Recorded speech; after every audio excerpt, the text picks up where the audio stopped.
Conferenza stampa stamani del sindaco di Agrigento relativamente alla candidatura di Agrigento Capitale della Cultura che ha visto vincere Parma.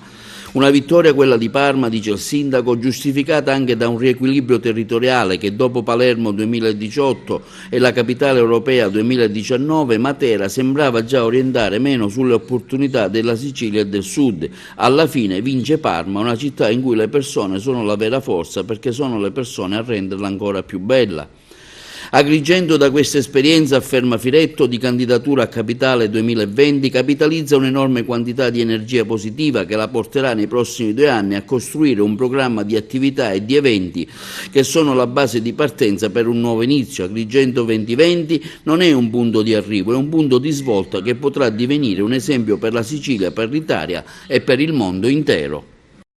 2020 compiamo 2600 anni della nostra fondazione, quindi i nostri sforzi erano proiettati verso quella scadenza. L'Italiana della Cultura l'abbiamo colto perché già grande parte dell'intessitura l'avevamo, ci stava solo la necessità di presentare poi il dossier, metterlo a sistema, ed è un'operazione che abbiamo fatto grazie a Will Penna, a Giorgio, un agrigentino di quelli che ha studiato fuori e che si è reso disponibile in questo percorso insieme alla rete delle associazioni, ben 82 da Agrigento, fondazioni anche non agrigentine. Per cui il percorso del 2020 è un percorso che è in piedi, più che mai in piedi, non avrà il milione da parte del Ministero dei Beni Culturali perché al fotofinish è passato ad un'altra città a cui facciamo i migliori auguri perché rappresenti bene l'Italia nel 2020, ma nel 2020 noi in ogni caso la rappresenteremo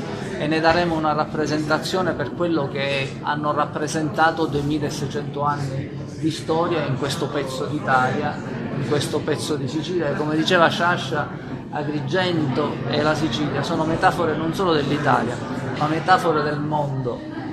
Diceva metafore dell'Europa e, se posso, metafore del mondo. E di questo, siccome ne abbiamo piena consapevolezza, l'impegno di tutti quanti non potrà che essere verso quella direzione. Il treno è partito, il treno non si può più fermare.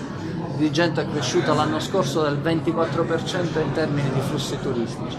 Dato consolidato, come vi dicevo un momento fa, al 31 gennaio è del 29%, cioè un abbrivio di questo tenore non lo registri in nessuna parte d'Italia in questo momento, ed ecco perché il percorso deve solo essere affinato, raccordarsi meglio, tutte le cose che sappiamo, ma certamente è un percorso che non si ferma. La città smetterà di avere le buche? No, la città magari avrà le buche, come ce le ha Palermo, che è capitale italiana della cultura, e non le ha lastricate le strade, come ce le ha anche Parma, e lo vediamo adesso negli attacchi che il sindaco Pizzarotti riceve dai suoi stessi concittadini. Questo è un fatto fisiologico che non va male interpretato. Capitale della cultura è riuscire a dare un racconto di sé, non solo di bellezza, ma anche di patrimonio culturale. E in questo si sia vinto il concorso del MIBACT, in questa occasione non si sia vinto, Agrigento non teme confronti, lo abbiamo potuto manifestare. Parma era al suo terzo tentativo, ha partecipato 2 volte a Capitale Italiana della Cultura, una a Capitale Europea, non è riuscita a vincere le altre volte.